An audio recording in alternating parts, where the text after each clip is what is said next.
The Priceless Pearl by Alice Duer Miller. Read by Nancy Halper. Section 8. Human nature being as it is probable that the loss of the pearls was nothing to Edna Conway, in comparison with the satisfaction of being able to telegraph her brother that his priceless pearl was suspected of having stolen them. She was a kind-hearted woman, and would not normally have wished to put even the most degraded criminal in prison. But there seemed an ironic justice in the fact that a woman sent to reform the manners of her children should turn out to be a thief. She valued her pearls, too. They were not only beautiful and becoming, but they had a sentimental association. Her husband had given them to her when they were first married, after a tremendous success at Monte Carlo.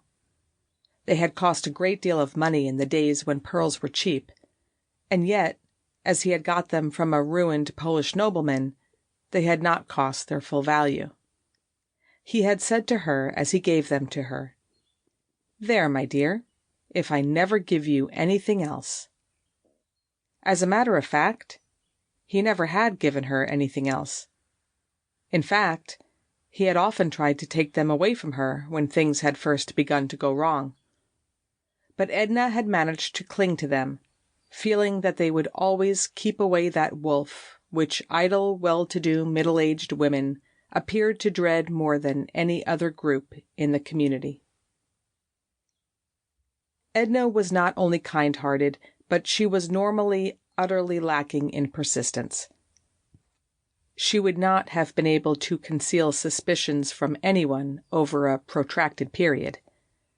But malice is a powerful motive, and she managed in the days that followed the loss to play her part admirably.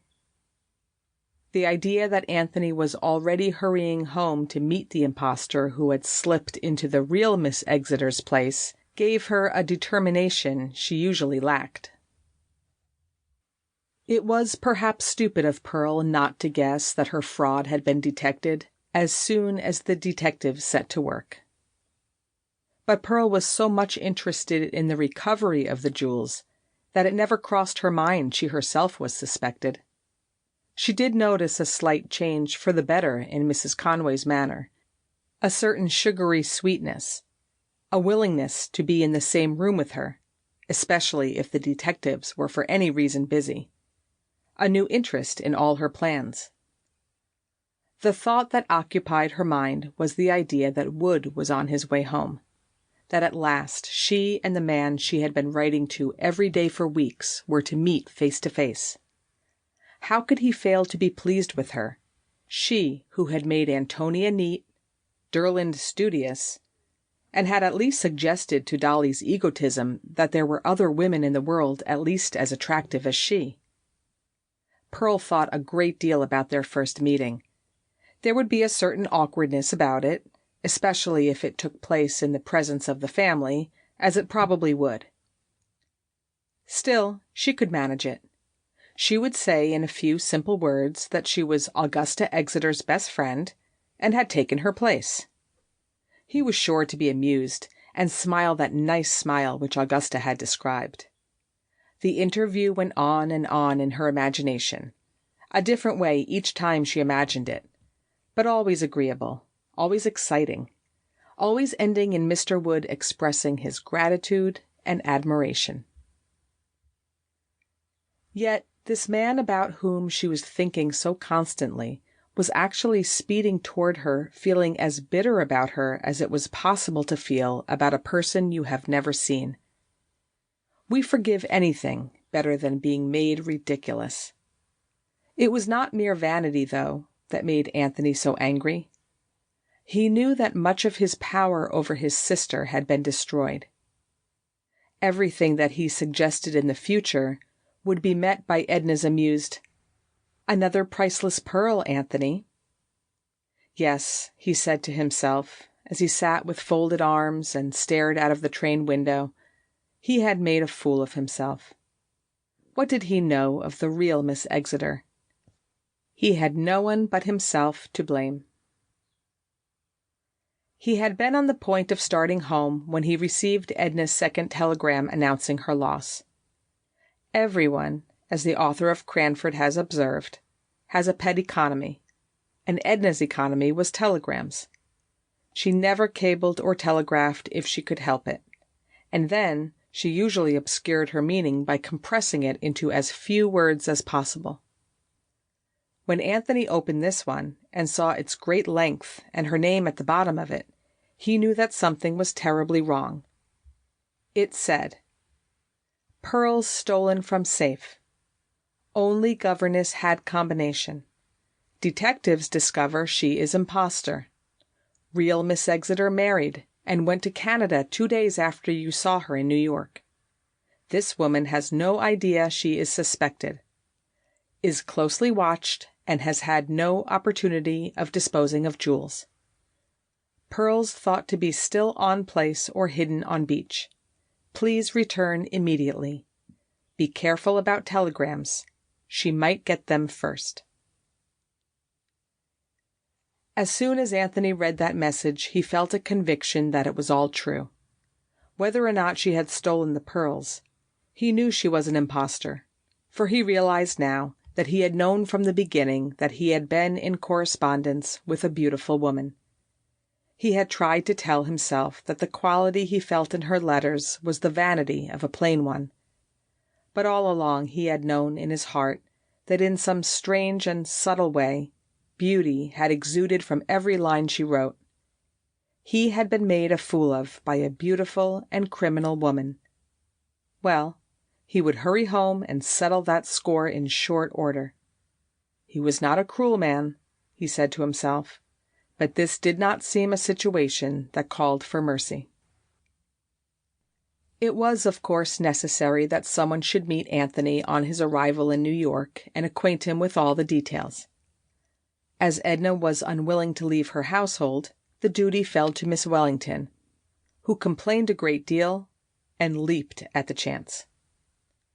So when Anthony got off the train in the Pennsylvania station, there was not only his secretary, but his old friend Cora Wellington waiting to greet him. The secretary remained to see about the bags, while he and Miss Wellington drove to his apartment. The robbery was still a secret, not to be told to the papers. Even the secretary did not know of it. As they drove up the long incline to the level of 7th Avenue, Cora said the thing that Anthony wanted to hear and yet would not say even to himself. "Really, Anthony, I think Edna might have guessed that it was not the governess you had sent. You couldn't have selected such a person, dyed yellow hair and a sort of exuberant, almost coarse good looks that you wouldn't admire in any woman and would not tolerate in a governess, I'm sure." It was agreeable to hear, but he would not admit it. "Poor old Edna," he said. "I don't feel exactly in a position to criticize. This woman must be clever." "Clever!" exclaimed Miss Wellington. "It's uncanny. Instantly she obtained an almost hypnotic influence over Derland and Antonia. Even Dolly was on the point of succumbing, if it had not been that the woman overreached herself in her affair with young Williams. Between ourselves, Anthony, though I haven't said this to Edna, I don't feel at all sure that that affair did not go a great deal further than the kiss." Anthony frowned in silence. This was almost more than he could bear. He said to himself that it was the idea of Antonia being brought into contact with such a situation that disgusted him. Cora was kind enough to sit in his drawing-room and wait while he had a bath and dressed. It was a nice room, and she thought as she waited how she would rearrange the furniture if ever she should come to live there. There were photographs of the children about: Antonia as a baby, Derland in his first sailor suit, a picture of Edna with the 3 children grouped about her like English royalties. She was wearing the pearls.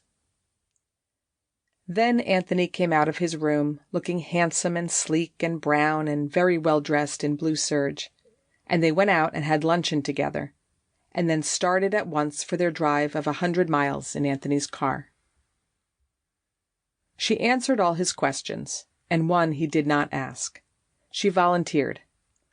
I must confess, Anthony, when I first saw this girl, saw how unsuitable she was, I felt your wonderful judgment must have been clouded by your having fallen in love with her."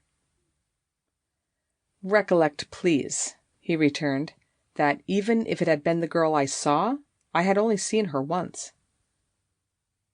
"Don't people fall in love at first sight?" Anthony smiled. "I don't," he said, and he went on to describe the slow process by which a love which can be depended on to last must necessarily grow. To Miss Wellington, who had known Anthony for 15 years, the description was perfectly satisfactory. They reached Edna's house a little after 5. Dolly had gone away the day before to soothe her wounded feelings at a house party in the Adirondacks. Derland was playing golf, and Antonia having supper with her friend Olive. Edna alone received the traveler. She did not reproach him. She gave him the greeting of a woman simply crushed by anxiety. He said, "I'm awfully sorry about this, Edna. You've had a disagreeable time, aside from the pearls, I mean." She raised her large sullen eyes. "If only you had not made me promise, Tony, so that I was not free to turn a thief out of my house until she had actually stolen my valuables. A woman has an intuition when she's allowed to follow it." He had not a word to say in answer. He had an interview with the detective, the head man, Mr. Albertson. The other one was engaged in watching Miss Exeter, the false Miss Exeter, who was sitting, as her custom was of an afternoon, on the beach. It was this habit of sitting for hours alone on the beach that had led to the theory that the pearls were hidden there, waiting the right opportunity to be dug up and dispatched to a confederate. Mr. Albertson was a tall, gray-haired man of the utmost dignity. His figure would have been improved by a faithful addiction to the Daily Dozen, and his feet were extraordinarily large. He had a calm, grand manner, and was extremely chivalrous in his attitude toward all women, even those he was engaged in sending to jail. He reminded Anthony of the walrus, or was it the carpenter, who wept so bitterly for the oysters while he sorted out those of the largest size. Mr. Albertson melted with pity for that sweet young creature as he detailed the growing mass of evidence against her: the burglaries in Southampton since her coming, the fact that she had insisted on having the combination of the safe, the fact that Mrs. Conway had locked the pearls in the safe and that only Miss Exeter had gone to the safe afterwards, the mysterious appearance of Miss Exeter in Mrs. Conway's room during the night before the robbery, and, of course, her alias. It had been largely a matter of form, Mr. Albertson said, the sending of his men to look up her record. It had been a shock to them all to find that the agency which had originally sent Wood the names of governesses could offer proof that their Miss Exeter had married and gone to Canada.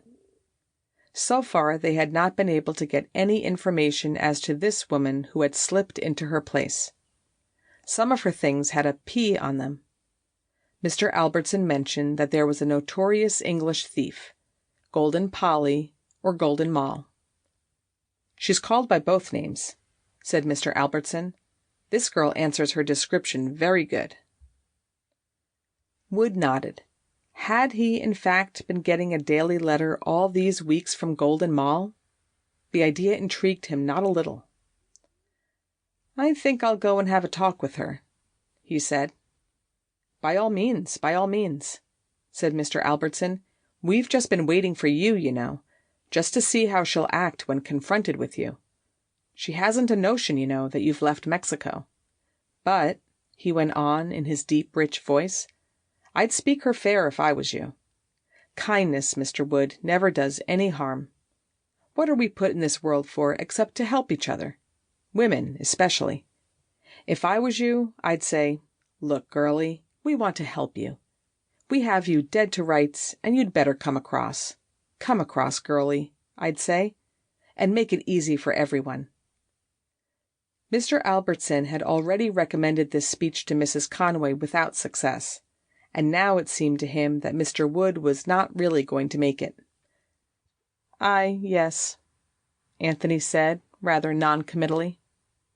He turned from Mr. Albertson quietly, as is some people's manner when they are doing something important, and, crossing the piazza, stood a moment at the top of the steps.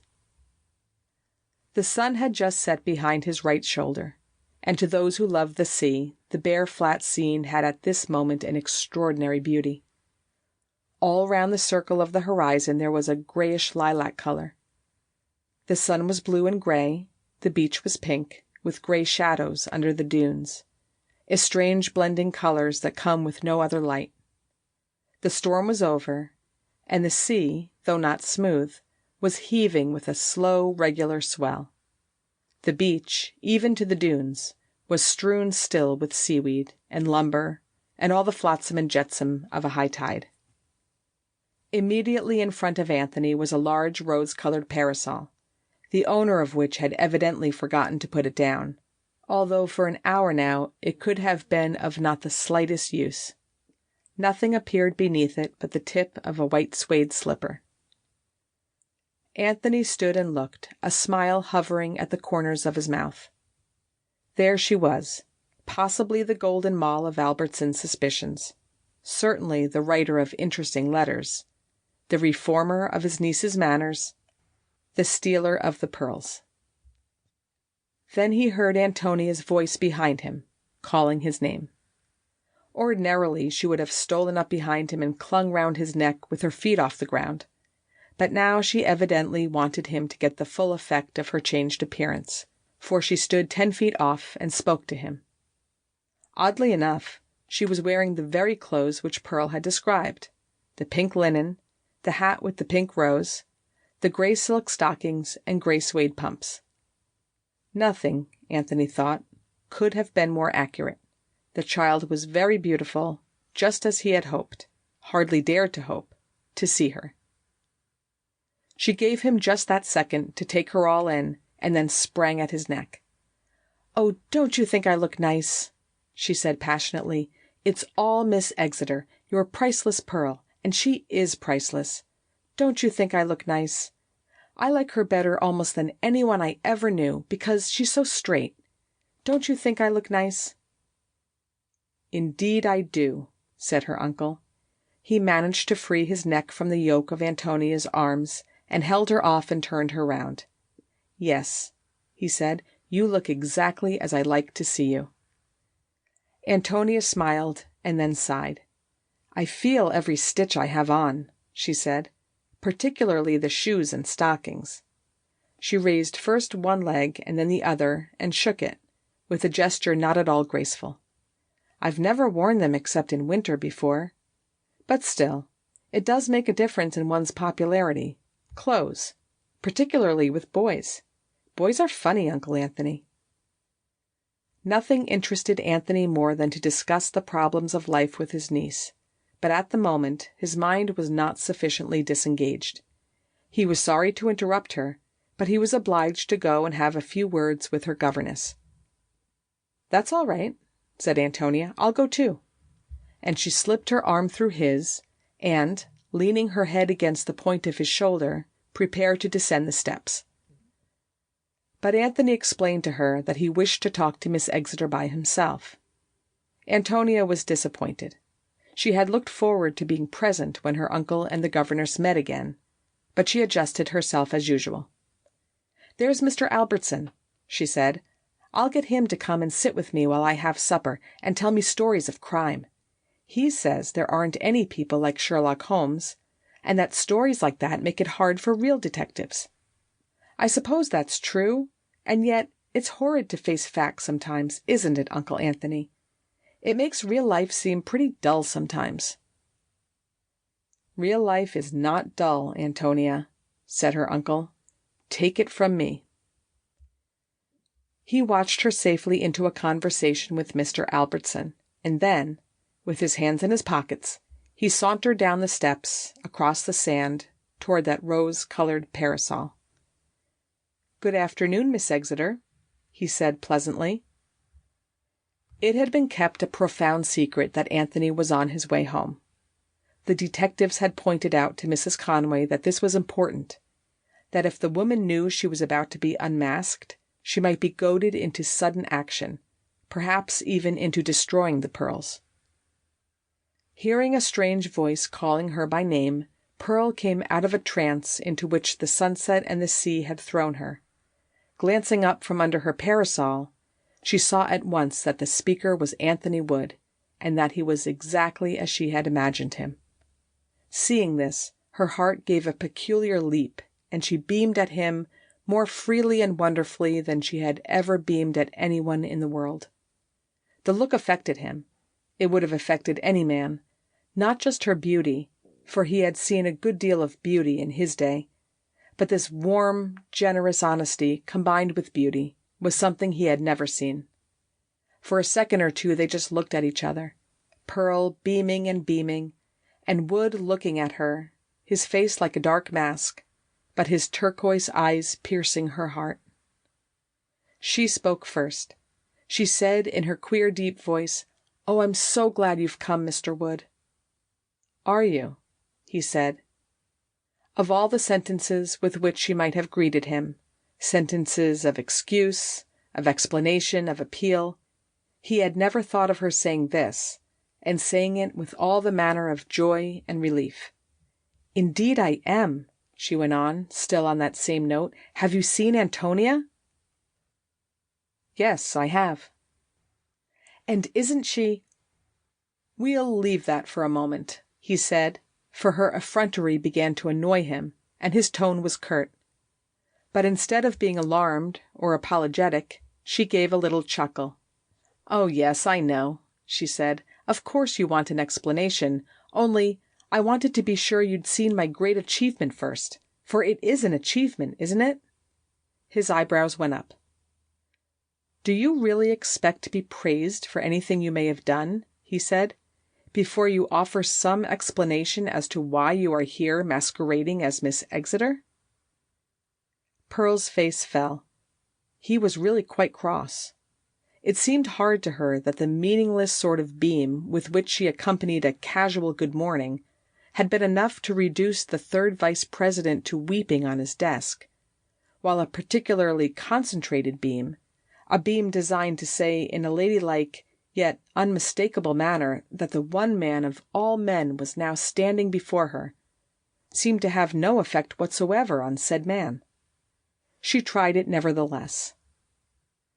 Anthony, seeing it, suddenly became angry. Did this woman, he thought, who was perhaps a thief and was certainly an impostor, really suppose she was going to charm him, Anthony Wood, by her mere beauty? He, who was well known to be indifferent to women? She would learn. But what she would learn was not formulated, for she now surprised him by jumping to her feet and running like a gazelle toward the sea, crying out something to him which he did not catch. He started, however, in full pursuit, his first thought being that she intended to drown herself, the second that she meant to fling the pearls into the sea, the well-known trick of destroying the evidence in a tight place. She ran on. The sea was up to her knees, up to her waist. Fully dressed as she was now swimming. They had the sea entirely to themselves. Even the detectives, trusting to Mr. Wood, had withdrawn for a bite to eat. And at 5 o'clock, all those fortunate people who come to the seaside for the summer are engaged in golfing or playing bridge, and seem to ignore the existence of the Atlantic Ocean.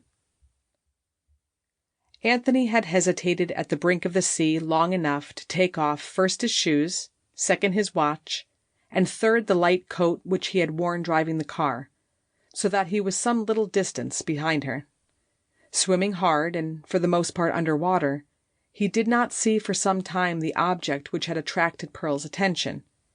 Neither suicide nor the pearls were the object of her plunge, but a small white dog which appeared to be drowning. Some children up the beach had been throwing sticks for it, and now, at the end of a long afternoon, it had got caught in some current and was obviously in trouble, every third or fourth wave washing over its little pointed nose. Pearl, never doubting that Wood was actuated by the same motives as herself, panted out, "Can we get there in time?" He came alongside her now. "You're not going to drown, too," he said. She shook her wet head. Together they towed the exhausted little creature back. As soon as she could walk, Pearl picked it up in her arms and strode ashore. "Don't you think it was a crime for those children to go away and leave him like that?" Her gray eyes, instead of beaming, glowed angrily. "Are you so against crime?" said Anthony, trying to smooth the water out of his hair.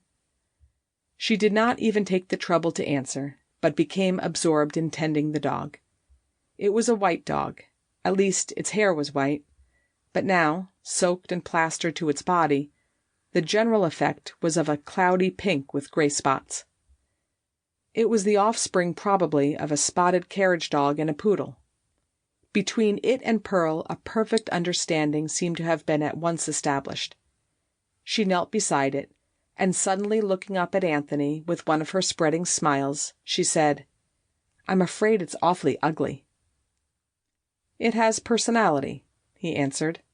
He could not but be aware that Pearl's thin dress was clinging to her almost as closely as the dog's soft coat. "Let me have your coat," she said.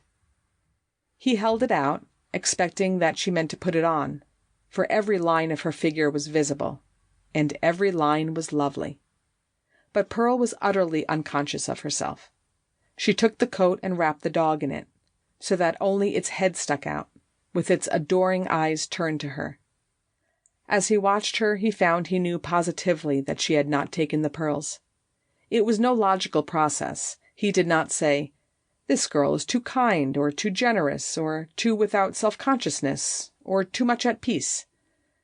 Perhaps it was a combination of all these ideas, or perhaps it was just the miracle of personality.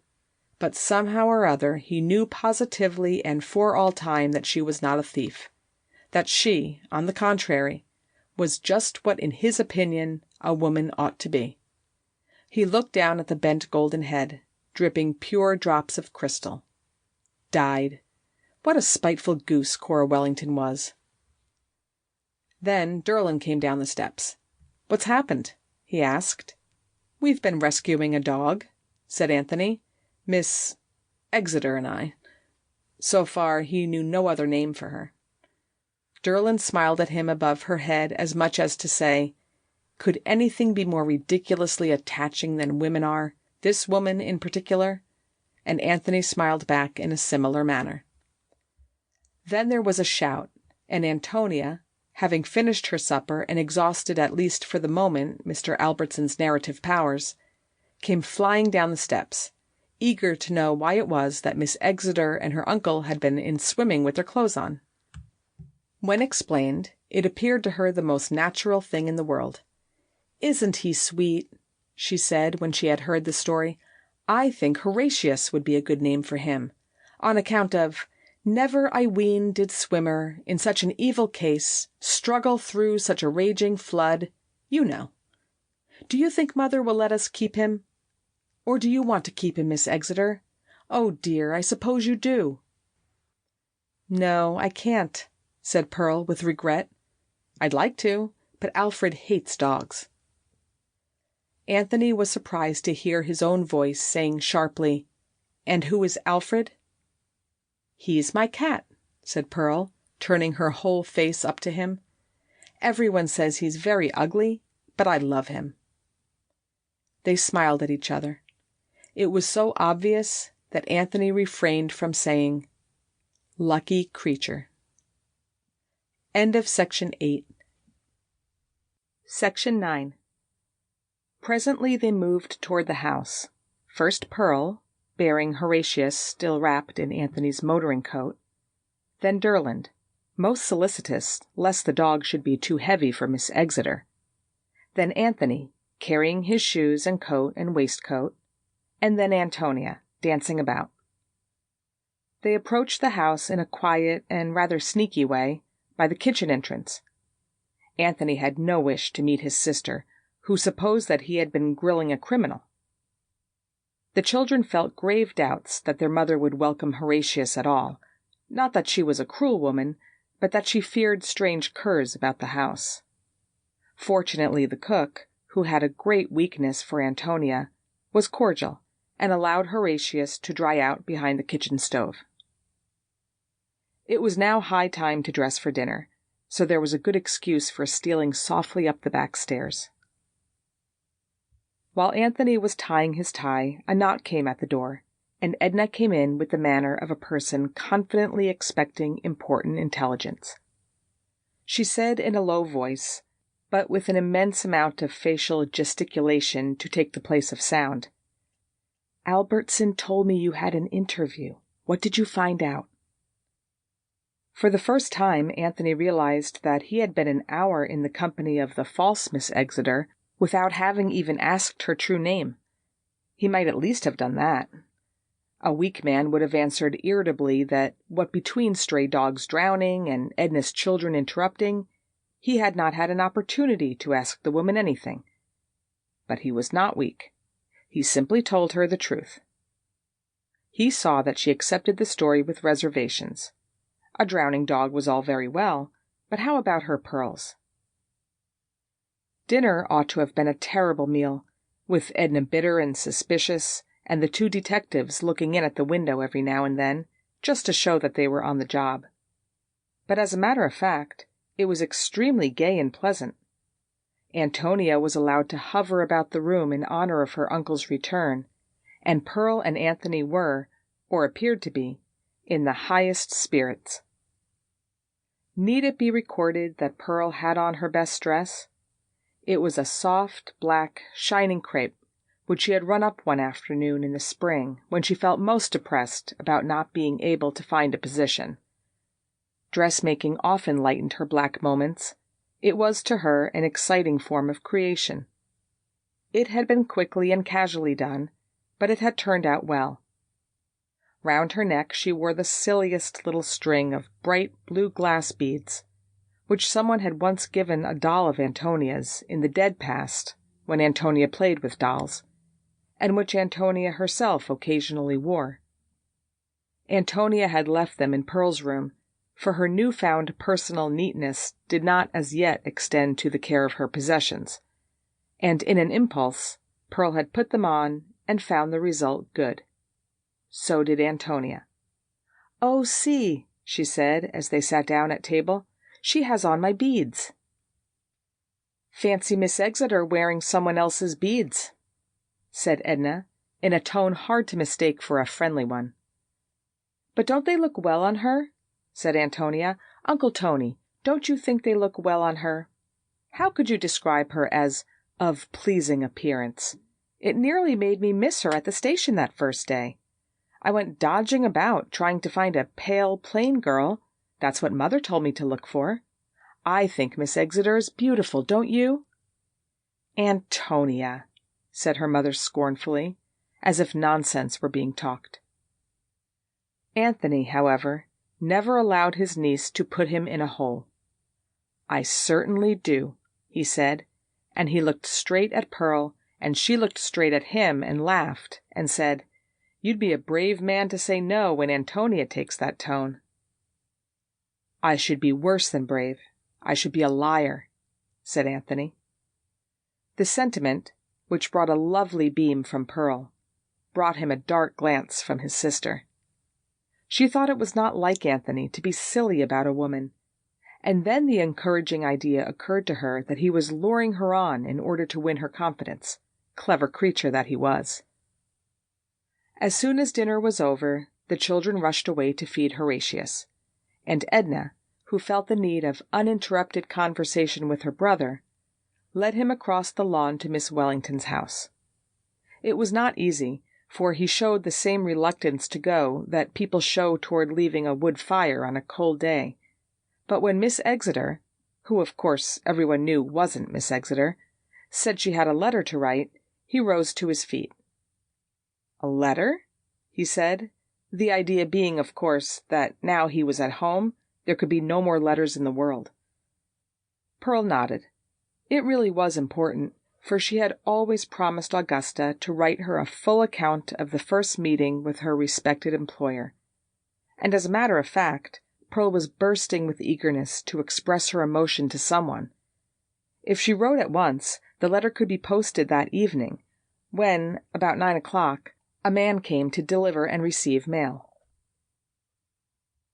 As Edna and her brother went out, they passed Mr. Albertson on guard, and Edna conveyed the information to him that she had gone to write a letter. Albertson made a reassuring gesture, and they passed on. Cora was all eagerness and cordiality. "And what has Anthony discovered about her?" were her first words, spoken to Edna, but directed toward him. Edna came nobly to his assistance, gave an account of the rescue of Horatius, quite as if she thought it a natural, explainable incident, which she was really very far from thinking. "And what are his impressions?" said Cora. Anthony found this question almost as embarrassing as the first one. He could not share his impressions. They were mingled. That the girl was beautiful, that swimming was a sensuous and graceful motion, that wet garments clinging to lovely limbs had not been sculptured since the Greeks made statuettes, that absolute integrity is consistent with masquerading under another name than your own and stealing someone else's references. But alas, these convictions were as impossible to share as a religious revelation. He turned for help to the most ancient methods. "And what do you think of her, Cora?" he asked, as if he really cared. "I wrote you what I thought," said Cora, and went into it again, while he sat smoking and trying to remember whether or not he had ever read that letter of Cora's with the long description of moonlight on the sea. He rather thought he hadn't. "Ah," said Edna, willing to do Cora a kindness, "so you and Anthony correspond, do you?" At which Cora laughed self-consciously, and Anthony looked like a graven image, his well-known method of concealing emotion. This time the emotion was simply irritation, but Edna said to herself, "Well, after all, she wouldn't be so bad." In the short pause that followed, Derland bounded suddenly into the room. His eyes, which were normally blue like his mother's, looked almost white in the sudden lights of the room. They were very wide open, and his small face was pale under his freckles and set with anger. "Look here, Uncle Anthony," he said. "Did you know what is going on in our house?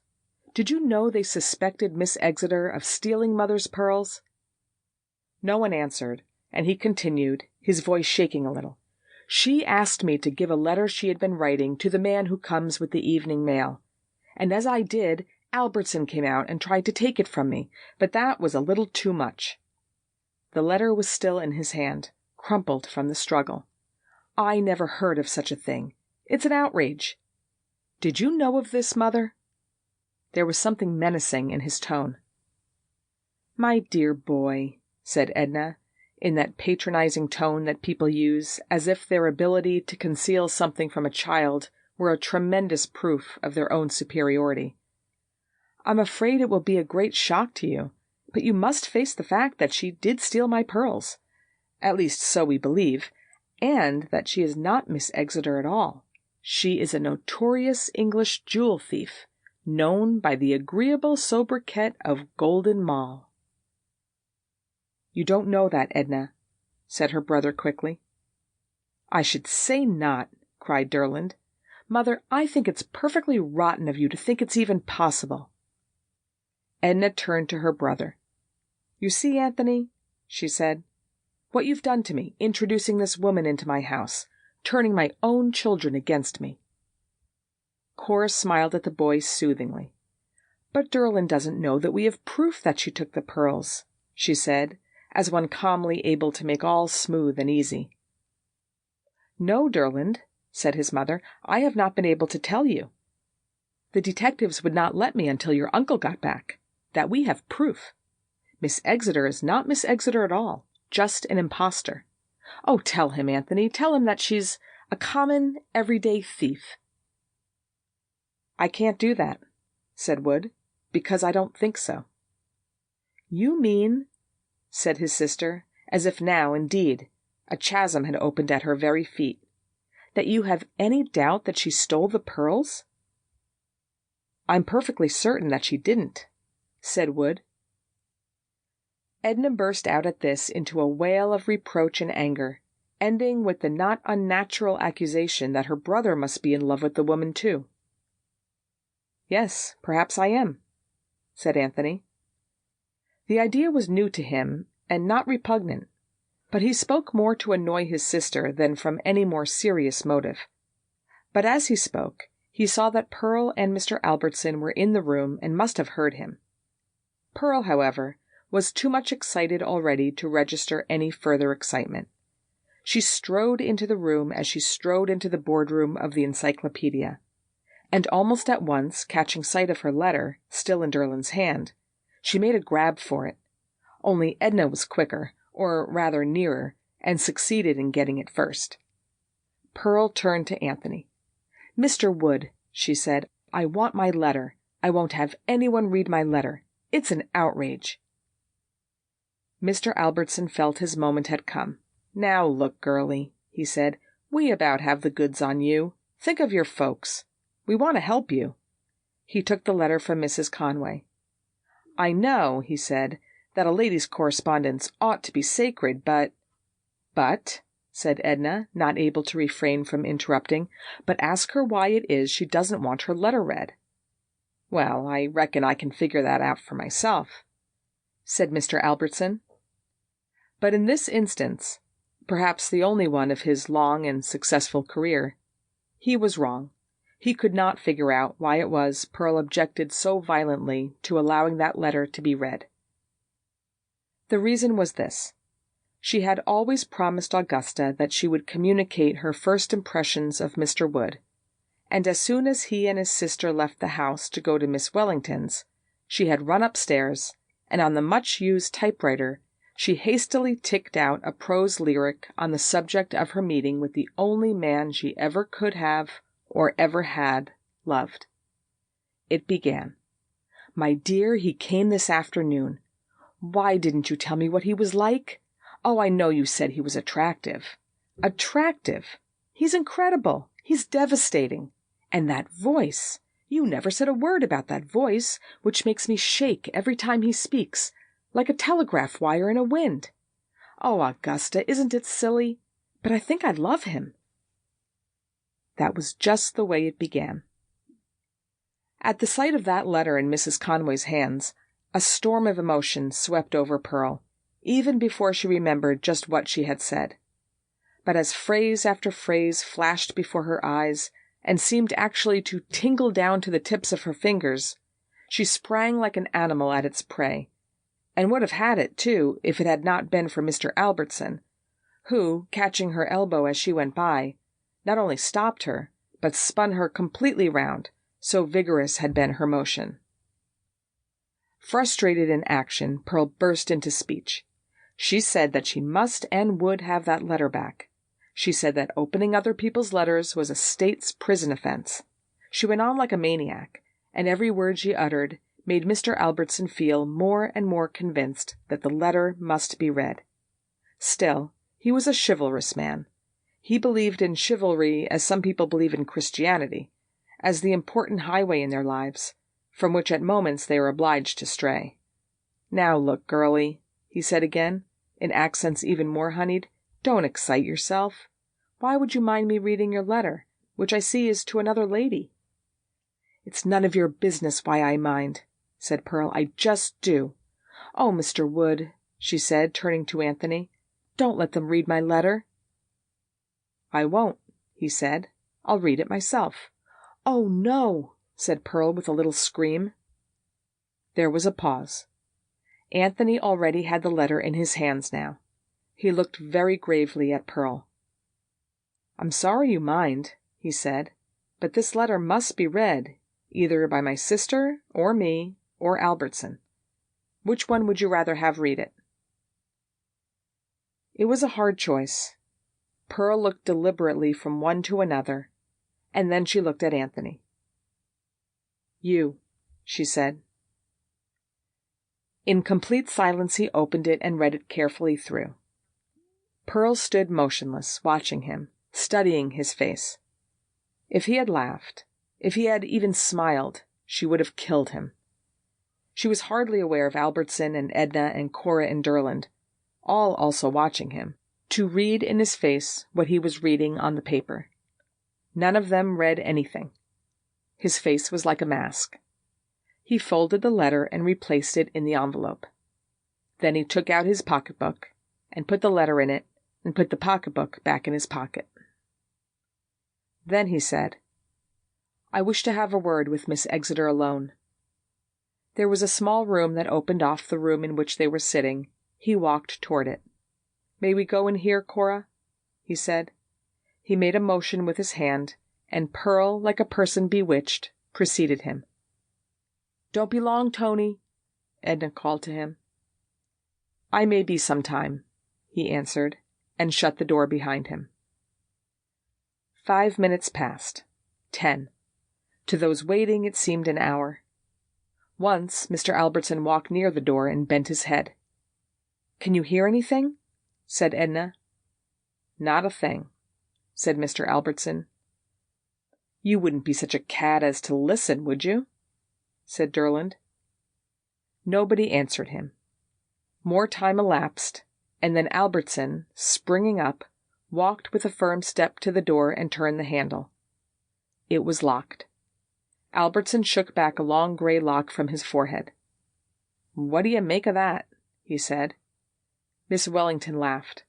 "Mrs. Conway has the right explanation, I think," she said. "She's done the trick with Mr. Wood, too."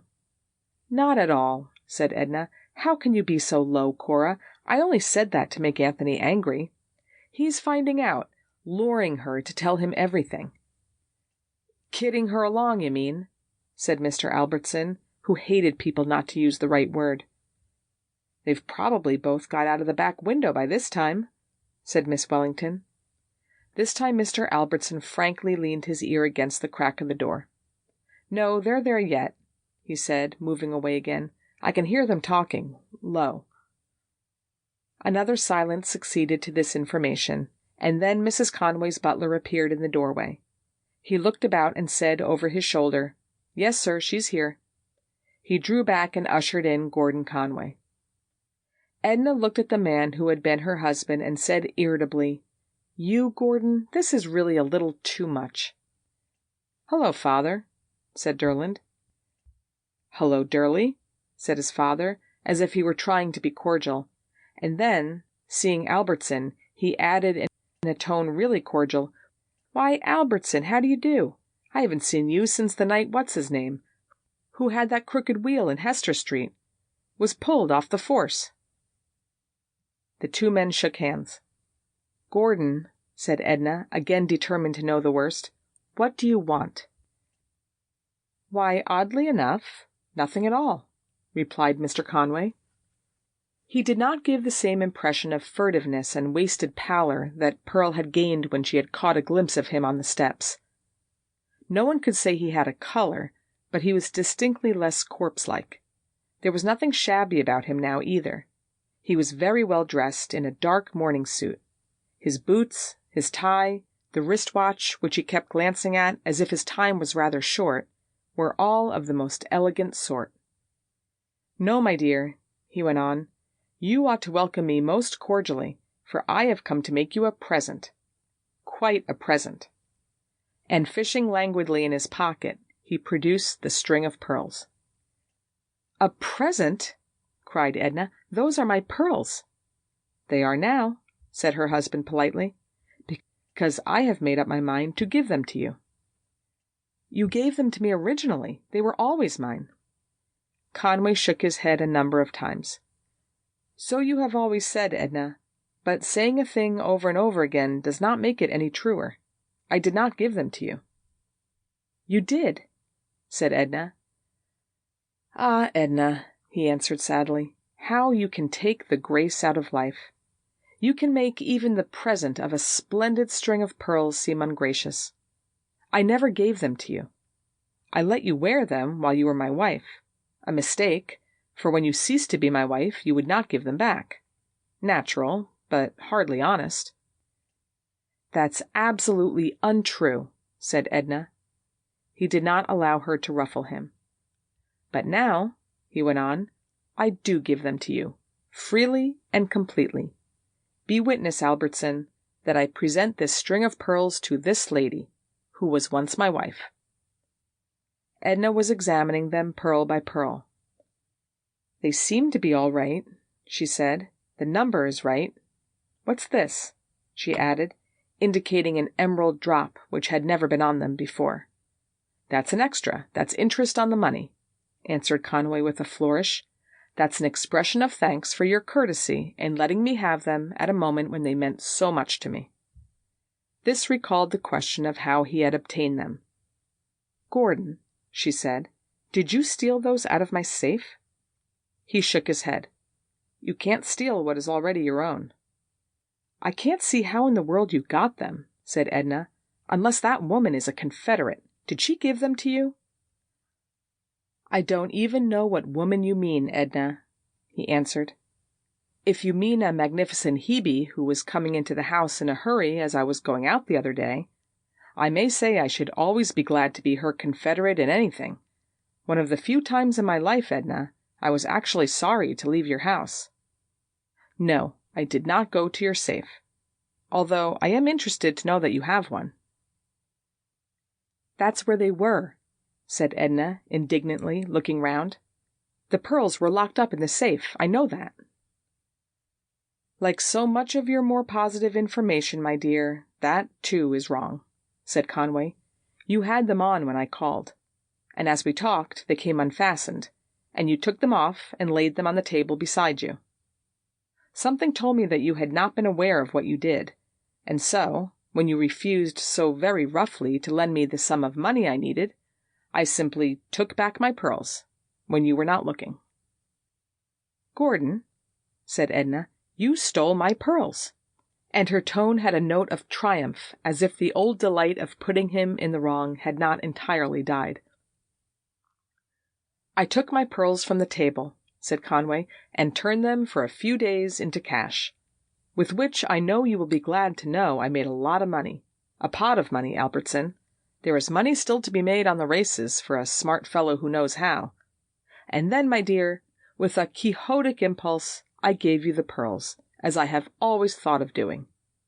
Some men might have given them to a younger and more amiable woman, but my nature has always been distinguished by a peculiar form of loyalty. I give them to you, for the sake of old times." "You brought them back for the sake of not going to jail," said Edna, her eyes flashing at him. He smiled gently. "Edna," he said, "as time goes on, you learn nothing, absolutely nothing. Derland, when are you going to begin to grow? Good night, Albertson. Remember that you are a witness to this gift. Good night." And he had taken his departure before anyone spoke again. It was Derland who spoke first. His voice shook a little. "You see, Mother," he said, "what a terrible injustice you have done Miss Exeter. She might sue you, only she's too generous. Oh, if you had only told me that my father had been about that day! Only you never tell me anything, as if I were a baby. You will apologize to her, won't you?" "I do not seem to be likely to get the chance of speaking to her at all," said Edna, glancing at the closed door.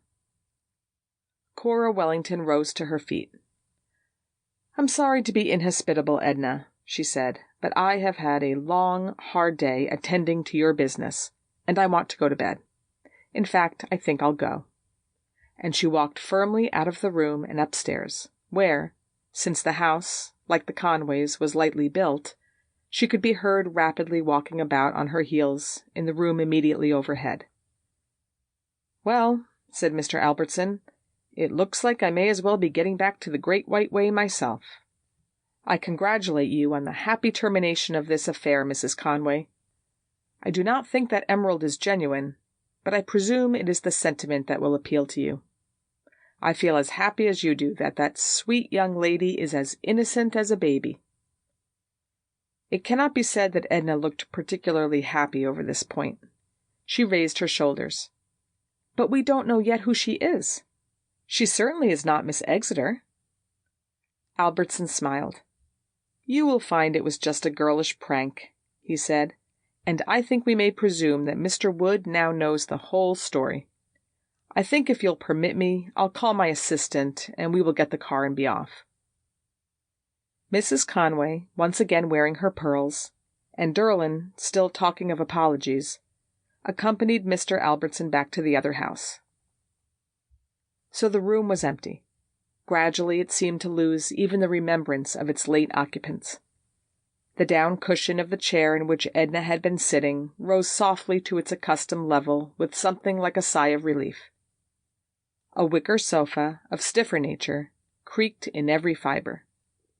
A drooping flower in a glass vase gave a little shiver and shed every last petal on the table, as if it had been waiting all the evening to do this. Even the window curtain ceased swaying in the sea breeze. It was as if the room and everything in it settled down to a breathless expectancy. And at last the door of the little room opened, and Pearl and Anthony came out. They did not appear at all surprised to find the room empty. They would not have been surprised to find the universe empty, to hear phantom newsboys calling an extra, announcing that no one existed but themselves. Rumor confirmed that only Pearl and Anthony exist. Pearl looked about her with that beautiful starry blankness that certain emotions bring to any human countenance, 1,000 times starrier than ever before. "I wonder," she said, without the slightest trace of real interest, "what has happened?" "Haven't you been listening to me?" said Anthony. "A miracle has happened. We have fallen in love." Nevertheless, he understood her meaning, and just to please her, he walked to the door and glanced into the corridor. It was as essentially empty as the room. Then as he returned to her, although she was staring in the opposite direction, and he made not the slightest sound on the thick rug, she turned her face slowly up and over her shoulder, and met his lips with hers. Nor did either of them mention this as a miracle, or even an example of uncharted psychic powers. It was a long kiss. An inexperienced onlooker might have thought it a quiet ritual rather than a manifestation of human passion. When it was over, they stood once more in complete silence. Then Pearl said, "I think we ought to go back to our sister's house." "I suppose so," said Anthony. And again, by an apparently mystical understanding, they moved not across the lawn toward Mrs. Conway's house, but out across the dunes toward the beach. There was no moon, but the Milky Way, like a narrow cloud, rose straight out of the sea, and the Scorpion was brightly festooned above the southern horizon. End of Section 9. End of The Priceless Pearl by Alice Duer Miller.